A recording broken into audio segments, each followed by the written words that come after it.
Assalamualaikum warahmatullahi wabarakatuh, teman-teman sekalian, apa kabar? Semoga dalam keadaan sehat walafiat. Kembali lagi di channel Landi Wardana. Kesempatan kali ini kita akan kembali akan membahas terkait mengenai bantuan PIP. Kali ini kita akan kembali membahas tentang cara dan syarat untuk mendapatkan bantuan ini. Bagaimana penjelasannya? Simak terus video ini. Nah, teman-teman sekalian, mungkin kita sering mendengarkan tentang program Indonesia Pintar di sekolah masing-masing. Nah, kebetulan saya beberapa kali datang ke sekolah kemudian mensosialisasikan terkait mengenai program Indonesia Pintar ini ke siswa agar kemudian mereka mendaftarkan diri mereka untuk mendapatkan bantuan ini. Nah, melalui video ini saya juga ingin menyampaikan kepada teman-teman bahwa program Indonesia Pintar ini adalah program prioritas dari pemerintah. Jadi program ini ditujukan untuk kemudian memberikan kesempatan yang lebih luas kepada siswa yang kemudian sebenarnya memiliki kemampuan belajar yang baik, prestasi yang baik, tetapi tidak ditunjang dengan finansial yang bagus di keluarga masing-masing. Sehingga melalui program ini pemerintah mencoba untuk mengatasi permasalahan itu dengan melalui program Indonesia Pintar. Nah, teman-teman sekalian, untuk mendapatkan program Indonesia Pintar ini ada beberapa hal yang harus kita ketahui. Yang pertama adalah di program Indonesia Pintar ini ada prioritas dari penerima program Indonesia Pintar ini. Siapa saja ke mereka? Yang pertama adalah peserta didik yang kemudian memiliki kartu KIP. Nah, ketika memiliki kartu KIP, maka kemudian teman-teman bisa melakukan berhak mendapatkan bantuan program Indonesia Pintar ini. Kemudian yang kedua, peserta dari keluarga miskin atau rentan miskin atau pertimbangan dari kementerian atau pemerintah. Pertimbangan apa saja yang kemudian diberlakukan untuk mendapatkan bantuan Indonesia Pintar ini bagi keluarga miskin? Yang pertama adalah peserta didik dari program keluarga harapan. Nah, bagi yang orang tuanya masuk dalam program keluarga harapan, maka berhak mendapatkan bantuan PIP ini. Kemudian bagi mereka yang memiliki kartu KKS, kartu keluarga sejahtera, ya, bagi penerima BPNT sebenarnya juga bisa melakukan pendaftaran ini karena penerima BPNT itu memiliki kartu KKS. Kemudian peserta didik yang yatim piatu, tinggal di panti asuhan atau panti sosial yang kemudian sejenis dengan tersebut. Yang selanjutnya adalah peserta didik yang terdampak bencana alam.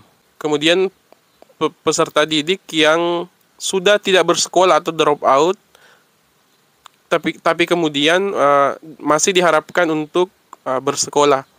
Mungkin drop out-nya dengan beberapa pertimbangan. Dan peserta didik yang mengalami cacat fisik, diakibatkan mungkin kecelakaan atau memang dari lahir mengalami cacat fisik.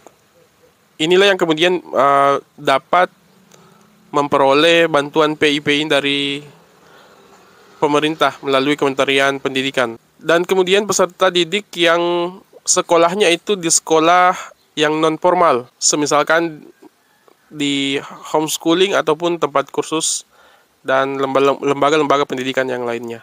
Nah, kalau teman-teman memiliki salah satu kategori yang saya sebutkan tadi, berarti teman-teman berhak untuk mendapatkan atau berhak untuk mendaftar program Indonesia Pintar ini. Nah, teman-teman, yang harus teman-teman lakukan terlebih dahulu untuk mendapatkan program Indonesia Pintar ini, yang pertama adalah persiapkan kartu keluarga, kemudian kartu KKS. Bagi orang tuanya yang masuk terdaftar sebagai anggota PKH, mempersiapkan kartu PKH dan nomor kepesertaan PKH-nya. Begitupun dengan yang terdaftar di program bantuan sembako.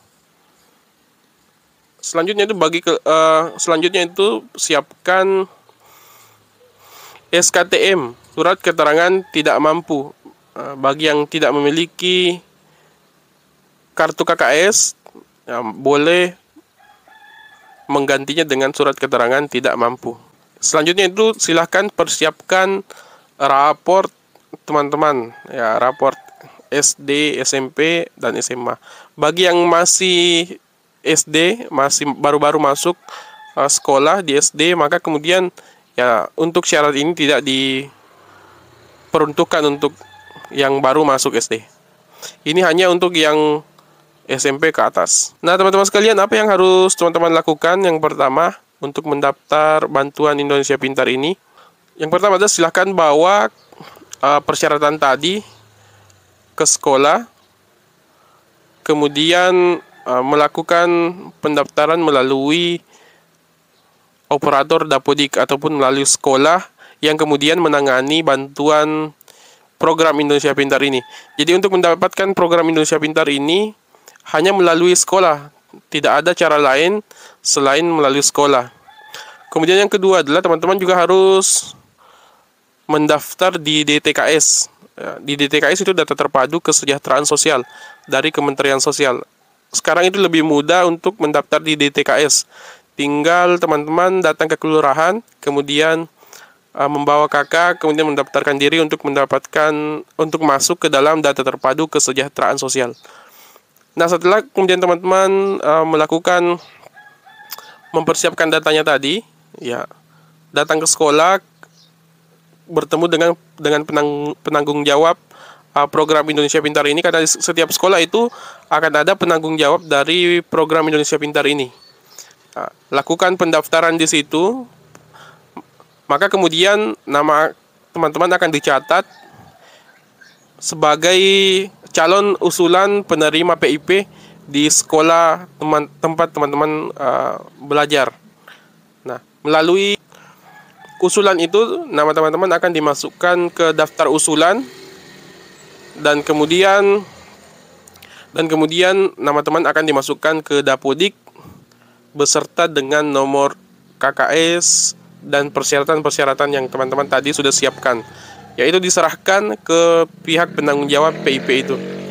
Nah, melalui sekolah nanti, sekolah akan mengusulkan ke kabupaten, kemudian kabupaten akan mengusulkan ke Kementerian Pendidikan, dan Kementerian Pendidikan akan berkoordinasi dengan Kementerian Sosial untuk mengecek apakah data kita, data orang tua kita atau data keluarga kita itu masuk sebagai daftar penerima bantuan di DTKS, data terpadu kesejahteraan sosial.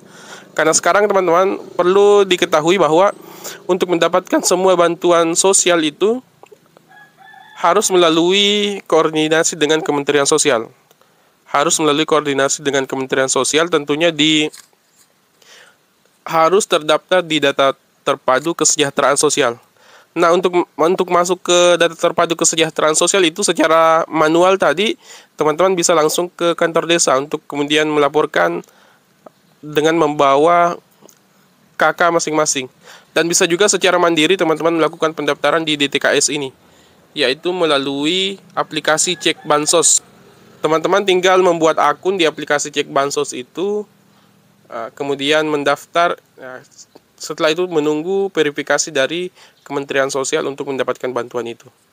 Nah, teman-teman sekalian, saya pikir itu untuk materi pada kesempatan kali ini. Semoga bisa bermanfaat. Semoga informasi ini segera diaplikasikan agar di tahun 2022 ini teman-teman masih bisa mendapatkan bantuan program Indonesia Pintar ini.